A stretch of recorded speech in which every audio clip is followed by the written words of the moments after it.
Hermanos, como les decía, hemos venido por unos pasajes, el capítulo 13 de Primera de Corintios. Este es el quinto sermón que estamos predicando de este capítulo. Y todavía nos faltan 3 más, así que les animo a que estén con nosotros. El próximo domingo también, hermanos, que no han estado con nosotros, tenemos una reunión con los ingleses, entonces vamos a tener un almuerzo antes del servicio a las 12. Tienen que estar invitados para que estén con nosotros ese día, y después vamos a tener el servicio junto con los ingleses acá en este lugar.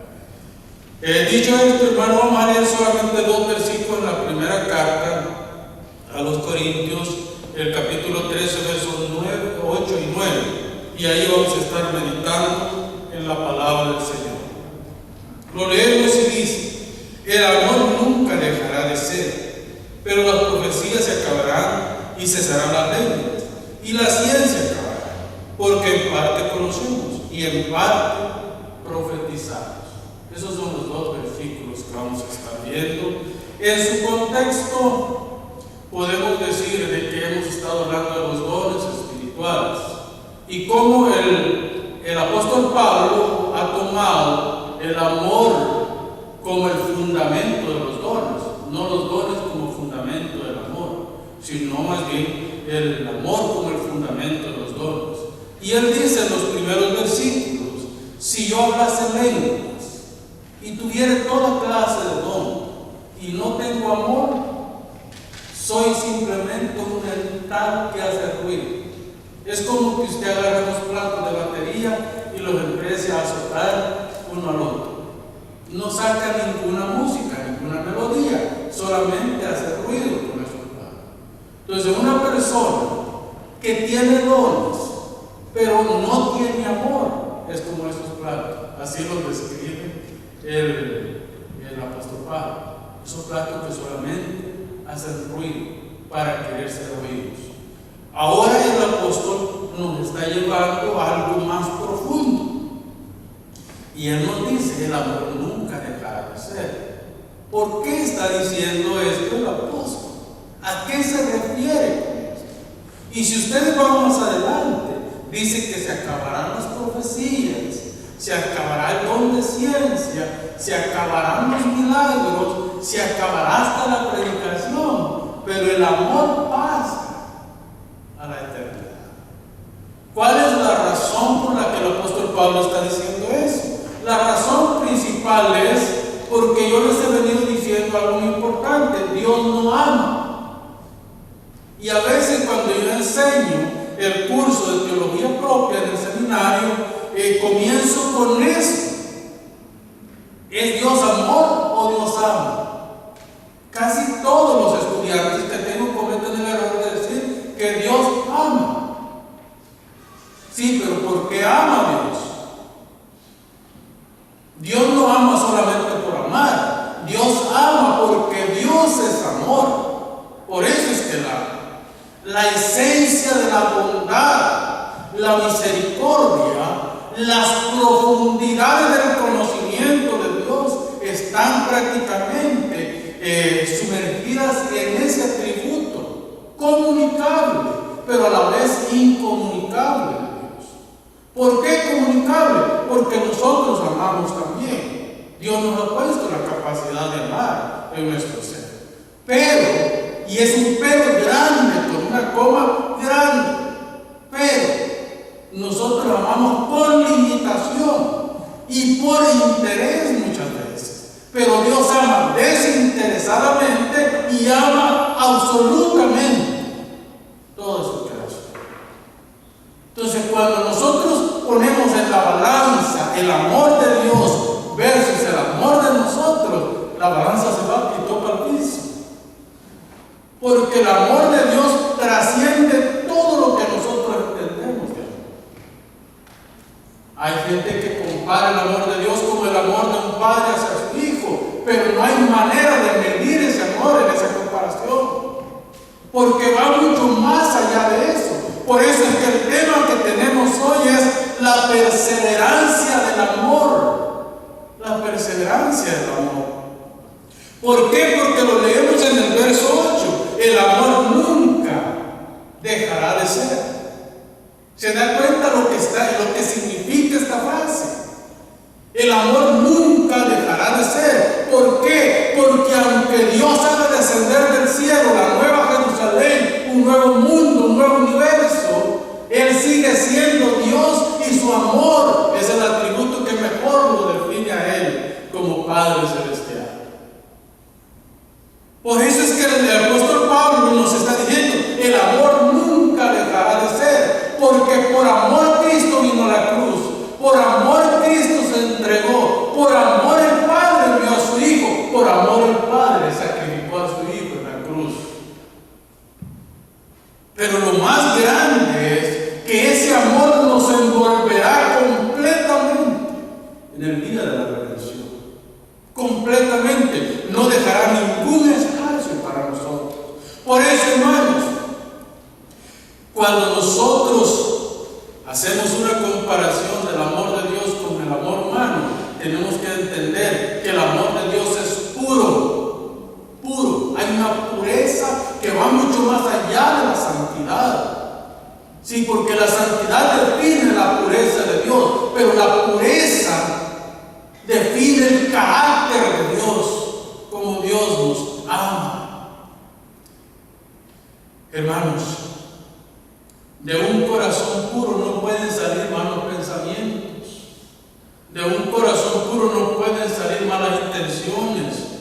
De un corazón puro, hablando humanamente, solo puede salir agradecimiento hacia lo que Cristo ha hecho por nosotros. Y un corazón puro significa también de que el carácter de Cristo se va formando en nosotros. Las 9 características del fruto del Espíritu comienzan con ¿qué? Amor, gozo, paz, paciencia, benignidad, fe, mansedumbre y templanza. Y el apóstol Pablo termina diciendo, contra tales cosas no hay ley. ¿Quién podrá juzgar a una persona que tiene esas 9 características? Ni la ley lo puede juzgar, mucho menos una persona. Ahora, el único que pudo cumplir todas esas cosas a cabalidad fue Cristo. Nosotros no podemos, porque fallamos en una de esas áreas. Fallamos en más de una de esas áreas. Entonces, necesitamos esa obra, hermanos. En otras palabras, el amor cristiano está basado en el amor de Dios revelado en Cristo. Por eso es que el amor de Dios es puro, porque nos ha revelado ese amor en la obra del Calvario. Y ese amor nace de un corazón puro. Por eso cuando nosotros hablamos que el amor es en nosotros, estamos hablando que eso viene del corazón de Dios al corazón del hombre. Así es como el amor es revelado en nosotros, del corazón de Dios al corazón del hombre. El amor puede ser muy fuerte, y de hecho es la fuerza motriz que impulsa nuestras relaciones, impulsa nuestra capacidad de amar. El amor es el que debe formar el hogar, el amor es el que debe formar la familia, el amor es el que debe formar la sociedad. El desamor es la indiferencia a todo lo que pasa a nuestro alrededor. Por eso, hermanos, hablamos de que el amor es la fuerza motriz. Qué bello es levantarse por la mañana, ¿verdad, hermano? Con ganas de disfrutar el día y de ser felices ese día. Pero eso no se puede lograr si en nuestro corazón no hay amor. No se puede lograr. Lo que nos hace felices a nosotros es ese atributo comunicable de Dios que Dios ha puesto en nosotros. Yo me pongo a pensar, ¿cuáles son las motivaciones de nosotros para amar? ¿Cuáles son? Y en esta tarde yo quiero hablarles de 2 cosas. El primero es que el amor verdadero nunca falla. Nunca falla. Y segundo, el creyente conoce parcialmente en esta tierra. El primer punto va a estar basado en el verso 8 y el segundo punto va a estar basado en el verso 9. Entonces, hermanos, comenzamos leyendo el verso 8. El amor nunca dejará de ser, pero las profecías se acabarán y cesarán las lenguas y la ciencia acabará. Para entender lo que quiere decir el apóstol Pablo hay que entender el contexto completo. Pablo en el verso 8 está hablando que el amor nunca dejará de ser, mientras que todo lo demás pasará, pero el amor nunca dejará de ser. Así que el apóstol Pablo está presentando un resumen prácticamente de lo que ya vimos en los versos 4 al 7. ¿Se recuerdan cuáles eran las características o los distintivos del amor? No se envanece, no se irrita, no busca lo suyo, no guarda rencor, se ama la justicia. Esas eran las características o los distintivos del amor. Son las bellas características. Ahora el apóstol Pablo está haciendo un resumen de lo que ha dicho de los versos 4 al 7. Y él está presentando magistralmente lo que se acabará y lo que continuará después de que el Señor haya venido por su pueblo. De este punto, hermano, en adelante, el apóstol Pablo, además de esto, se enfoca y enfoca su presentación acerca del tema en la plenitud del amor de Dios, los versos 9 al 12. Los versos 9 al 12 prácticamente presentan la plenitud del amor. Y cierra con broche de oro el verso 13. Mire el verso 13 que dice: y ahora permanecen la fe, la esperanza y el amor. Estos tres. Pero aquí hay un punto y coma y una coma después. Dice, pero el mayor de ellos es el amor. En la gramática tenemos que entender qué es lo que está diciendo el escritor bíblico. Hermano, ¿por qué recae todo el texto? ¿Por qué recae todo el texto en el término, en 4 palabras nada más? Amor. Todo lo que el apóstol ha propuesto en este capítulo prácticamente lo enfatiza y aterriza y llega al meollo del asunto. Y él dice, es el amor el que verdaderamente importa en todo esto. Hermanos, él está diciendo, se acabarán las lenguas, se acabarán las profecías. ¿Pero a qué se refiere con eso de que se acabarán las lenguas? Esto no es la glosolalia que se ha hablado antes en el capítulo 14.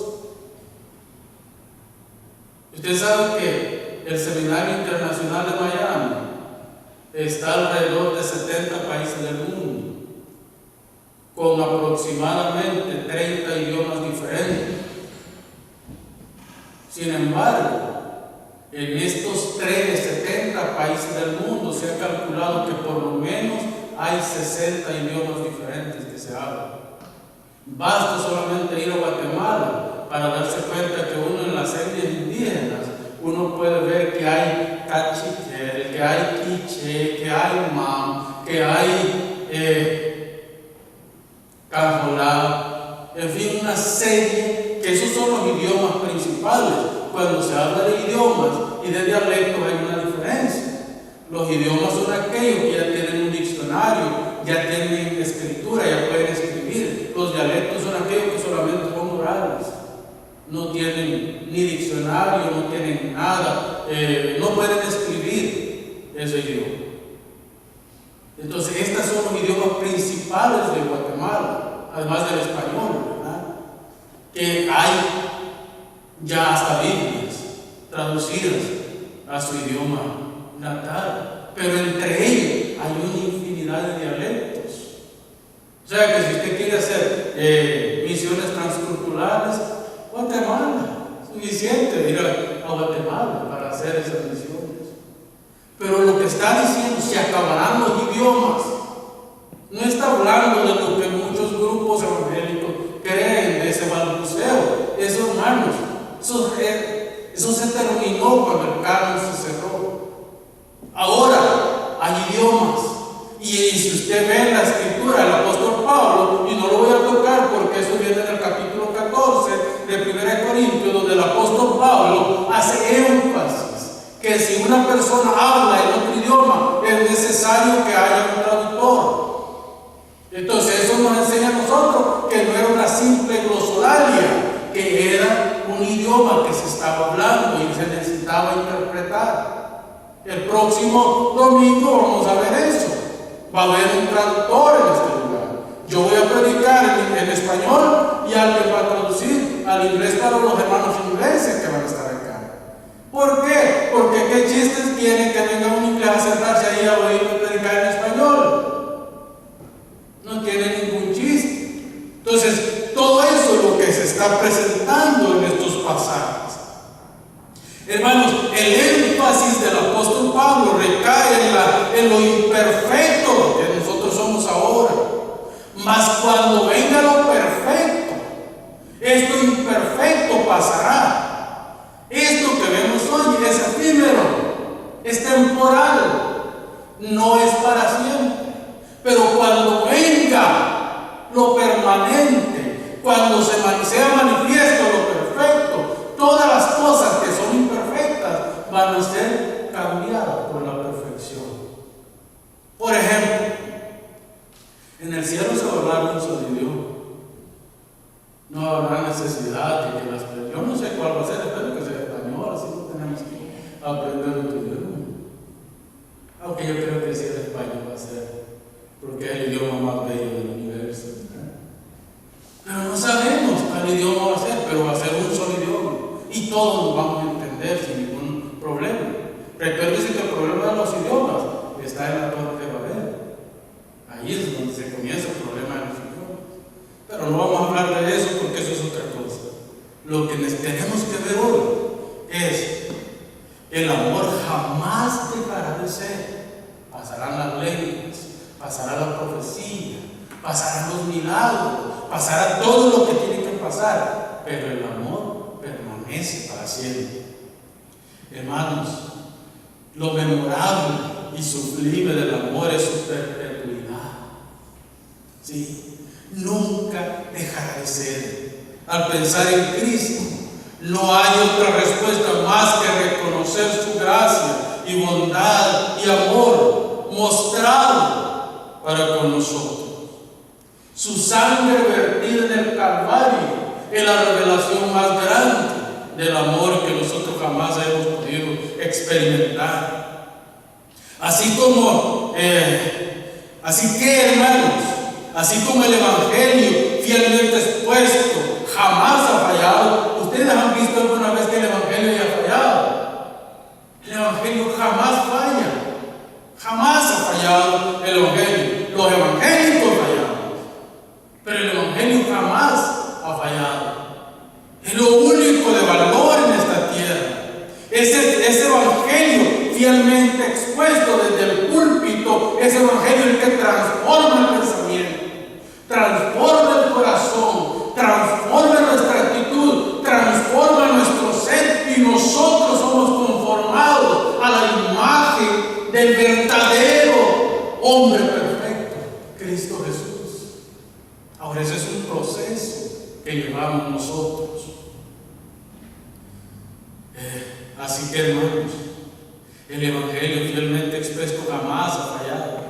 De hecho, los versículos que leímos al inicio, ¿verdad? Cuando nos introducimos, el que es nacido de Dios, es nacido de ¿qué? Del amor. Primera de Juan, capítulo 4, verso 8. El que no conoce a Dios no puede amar. A mí me dijo un hermano en cierta ocasión, ¿por qué no puede amar mi esposo a mí si yo lo amo tanto a él? Y le dije, hermana, simple y sencillamente, porque Él no puede dar lo que no tiene. Porque si el amor de Dios no está en su corazón, Él no puede amar. No puede. Es imposible para un ser humano amar cuando el amor de Dios no está en él. Es el amor de Dios el que motiva nuestros sentimientos más puros y más agradables. Hermanos, Él mismo nos proveyó, fíjense bien, el mismo Dios por amor nos proveyó el garante. ¿Qué significa un garante?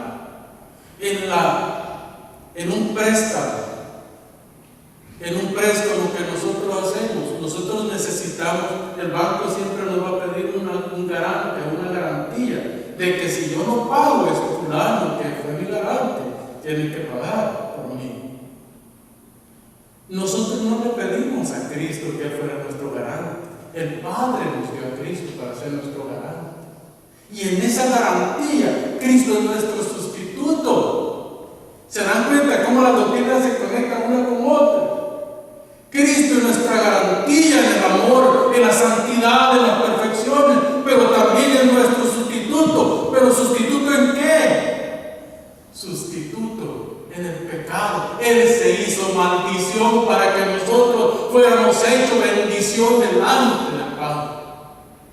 Ahora díganme si eso no es amor. ¿Qué le podríamos decir que es?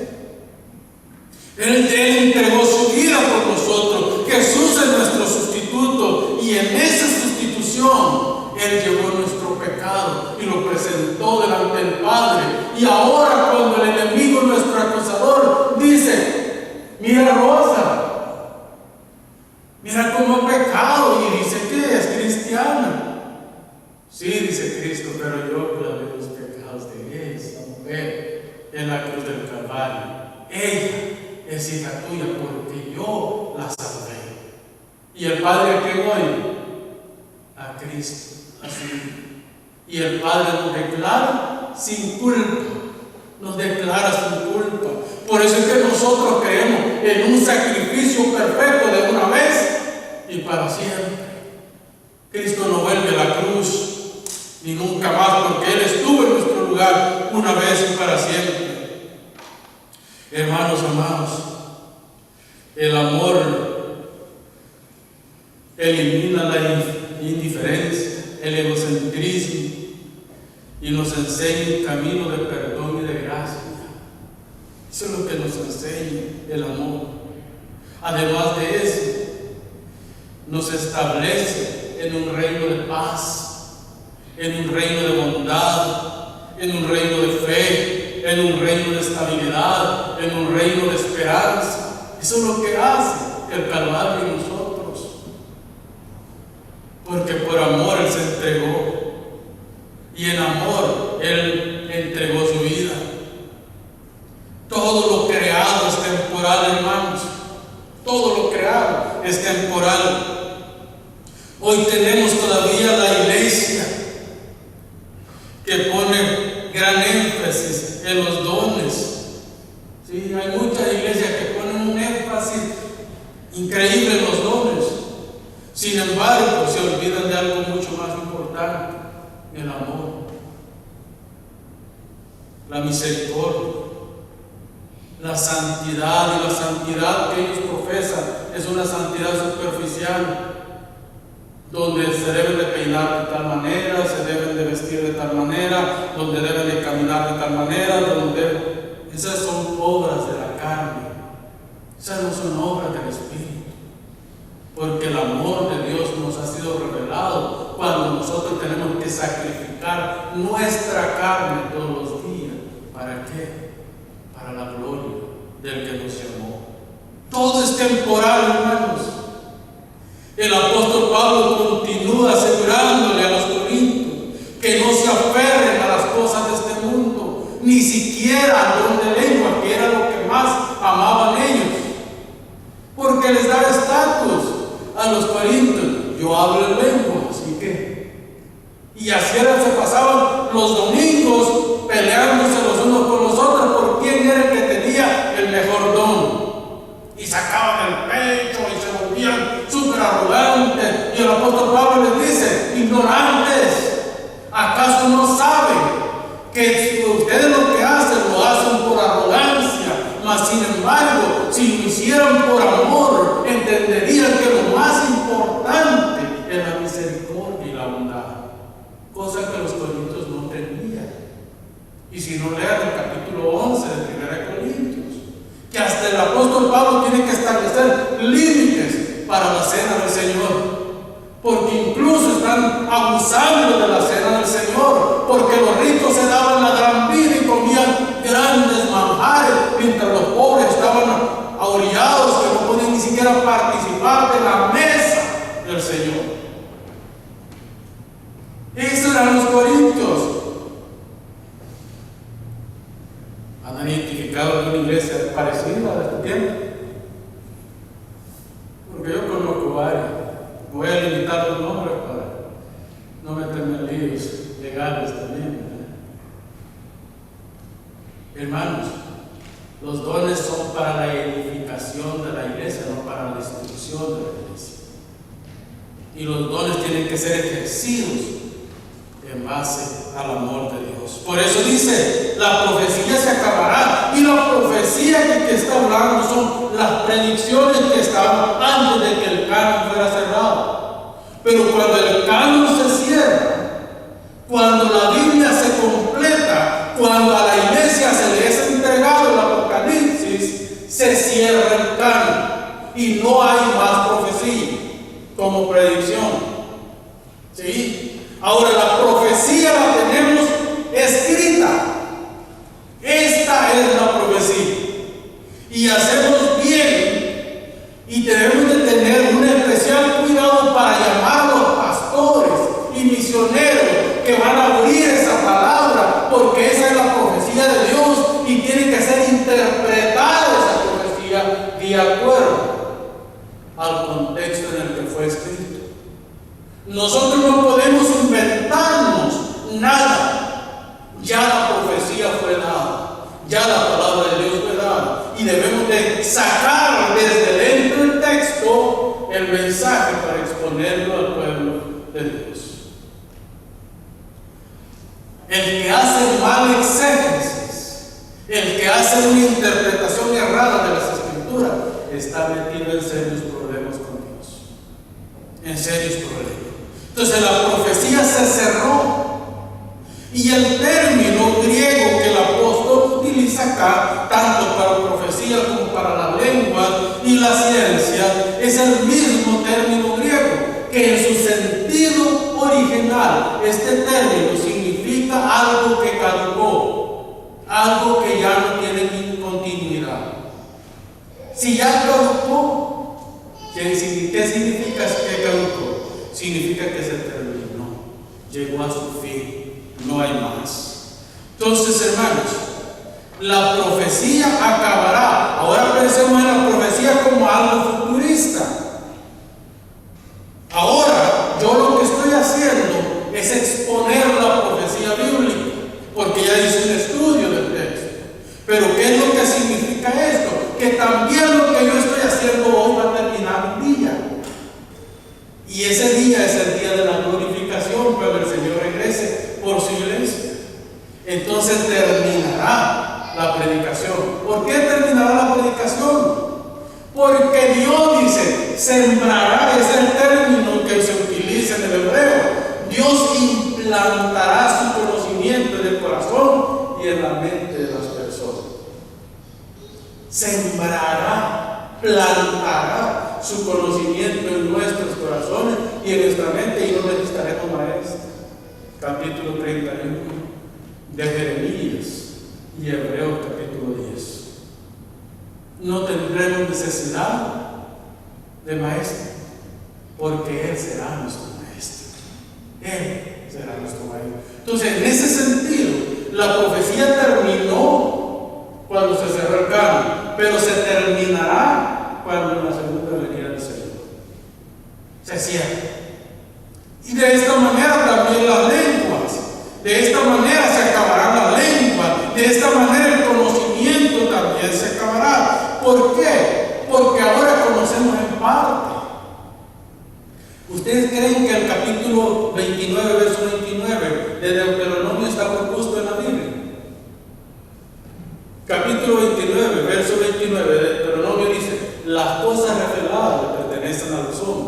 mas las secretas le pertenecen a Dios. ¿Qué significa eso? Significa que nosotros hoy conocemos parcialmente. No tenemos la plenitud del conocimiento. De hecho, íbamos hablando, creo que ayer con mi esposa, hoy en la mañana creo que fue, íbamos hablando acerca del libro de Apocalipsis. Y ella dice, hombre, el libro de Apocalipsis es un libro tan maravilloso y la gente ha metido miedo en la gente. Pero en realidad, hermanos, ese libro es un libro de esperanza, es un libro de oportunidad para conocer a Dios. Hay mucha simbología, está bien, interpretemos la Biblia según la simbología, pero ustedes ven lo maravilloso de ese libro. Hoy nosotros no podemos conocer con exactitud lo que quiso decir el apóstol Juan en ese libro, pero algún día conoceremos bien. El conocimiento de hoy, de nosotros hoy, está nublado.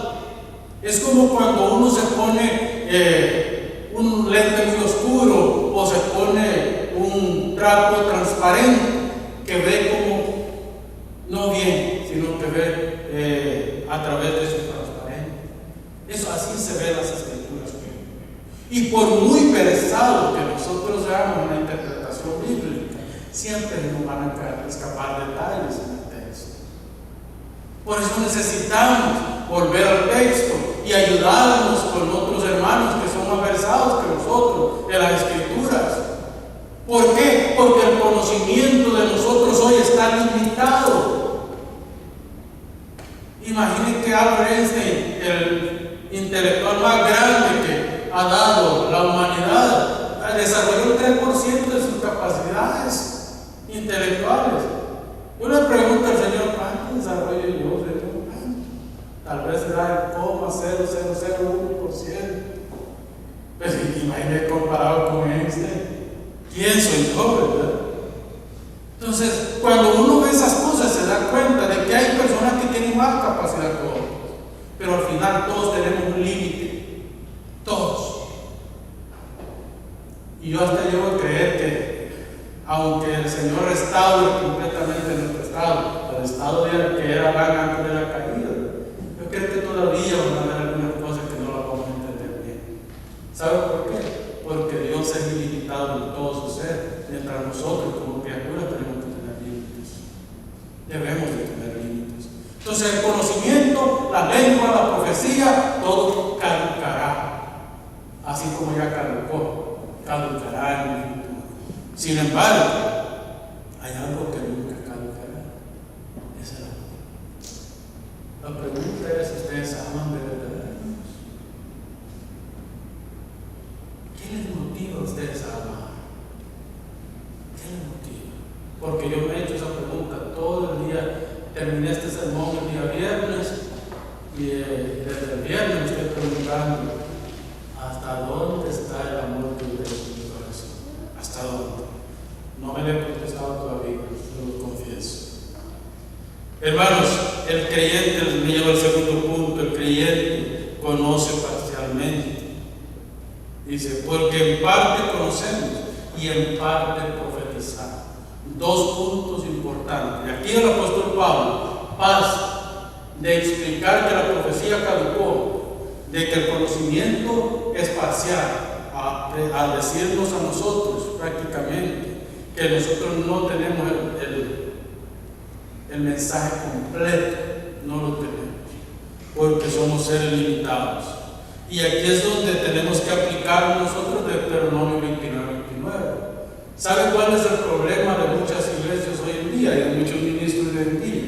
Que se pasan esa pequeña línea, que es una línea bien delgadita, y pasan esa pequeña línea, y cuando pasan esa pequeña línea caen en Deuteronomio 29:29. Porque hay cosas que le pertenecen a Dios y no a nosotros. En la misma escritura, yo cuando encuentro un texto muy difícil de interpretar y leo comentarios y leo diccionarios y aún así no me lleno la respuesta que tienen los comentarios y los diccionarios, lo dejo y sigo orando, porque yo no quiero pasar esa línea delgadita, porque si paso esa línea delgadita ya no es Dios hablando, sino yo hablando en el texto. y eso es pecado. Entonces, el apóstol hace mención casi seguro en el tiempo del Nuevo Testamento, es decir, cuando el canon no había sido cerrado, mientras que la revelación era progresiva. Recuérdense que estamos hablando de la revelación de los 1600 años. Oiga bien, le voy a decir, la Biblia se escribió en un lapso de 1500 a 1600 años. En estos 1500 y 1600 años, la revelación era progresiva. ¿Qué quiere decir eso? Que así Dios utilizó a los profetas con sus oráculos directos, Dios hablándoles directamente, y ellos siendo el puente para anunciar la palabra de Dios al pueblo. Pero de allí vienen 400 años, que algunos llaman 400 años de silencio. Entonces Dios levantó sinagogas, y levantó de las sinagogas a aquellos pensadores, aquellos eruditos que hablaron, interpretaron la profecía. El canon del Antiguo Testamento estaba cerrado, se cerró en ese lapso de tiempo, pero Dios le dio maestros a la iglesia, lo que se conocen como los rabinos. Los rabinos de Israel, ¿cuál era su trabajo? Interpretar la ley de Moisés y los profetas para anunciar un mensaje al pueblo. Eso se hacía en las sinagogas y los días de semana en las escuelas rabínicas para los niños. Entonces, ¿qué quiere decir eso? Que cuando el canon se cerró, Dios levantó del pueblo a maestros para que enseñaran la profecía escrita. Luego viene el Nuevo Testamento. El Nuevo Testamento se escribe en un lapso más o menos como de 70 años, más o menos. Se escribe 60, 70 años. En ese lapso de tiempo, la revelación es progresiva. Hay una progresión en la revelación. Se cierra el canon cuando Juan escribe, allá por el año 100, 110, después de Cristo, escribe el Apocalipsis y se cierra el canon. Cerrado el canon, Dios levanta pastores y maestros. ¿Para qué? Para que enseñaran al pueblo la revelación escrita. Entonces, ahora nosotros tenemos la palabra de Dios, que el apóstol Pedro dice en su capítulo 1, verso 16 hasta el 21, especialmente los versos 19 al 21, que esta es la profecía más segura, en la cual nosotros debemos de estar atentos, como una lumbrera que alumbra hasta que el día amanece. Entonces, esto es lo que nosotros debemos de anunciar, la palabra de Dios.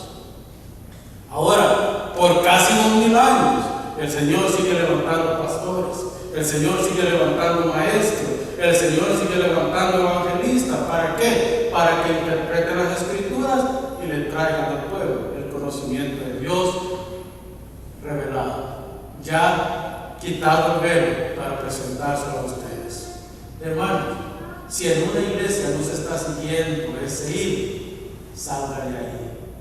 ¿Sí? Salga de ahí. Porque la iglesia que no está presentando las Escrituras firmemente es una iglesia adulterada y no es la iglesia del Señor Jesucristo. Porque nuestro gobierno principal es la palabra de Dios escrita. Y yo quiero terminar con estas palabras, hermanos. Dios nos exhorta para que amemos de todo corazón, porque el amor es perfecto y lo cumple todo. En Jesús podemos encontrar esta gracia. Él nos amó cuando nadie daba un peso por nosotros. Él nos amó. Cuando éramos enemigos de Dios, Él dio su vida por nosotros. Así nos llama al amor, porque en Cristo Él nos amó primero. Esa es la gracia que tenemos. Oramos.